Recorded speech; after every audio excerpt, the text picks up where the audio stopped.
Voir à l'automne 2023 les All Blacks, le 15 du Poireau ou une autre équipe plus exotique faire de Beaublanc son terrain d'entraînement et de Limoges son camp de base pour la Coupe du Monde, ce n'est pas gagné, mais ce n'est pas à exclure. Pas gagné parce que le cahier des charges émis par le groupement d'intérêt public de la compétition est extrêmement contraignant.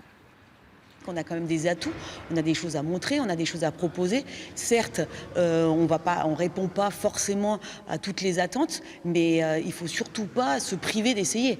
En fait, on ne prend qu'un seul risque, c'est que ça marche. Si le parc des sports de Beaublanc n'est pas sans attrait sportif, chacun de ces équipements, par rapport au cahier des charges, comporte des lacunes. Et c'est pire au niveau de l'hébergement, où ce sont des 5 étoiles qui sont exigées, avec des prestations qu'aucun hôtel de Limoges, même les 4 étoiles habituées des équipes sportives, ne peut livrer. Si le rugby a décidé de suivre la même politique que le football et les Coupes du Monde du football, si on est vraiment sur le même niveau d'exigence, clairement on n'y répond pas. Faut rester pragmatique. Maintenant, je pense qu'un bon 4 étoiles, avec la dimension que l'on a aujourd'hui, encore une fois, on a bien fait de candidater.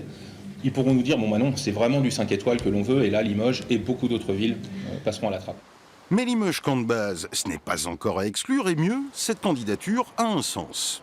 Il faut montrer qu'on est systématiquement présent, demandeur, qu'on existe, qu'on soit dans les tuyaux de ce qui se fait et que les gens pensent qu'on peut faire des choses de haut niveau à Limoges.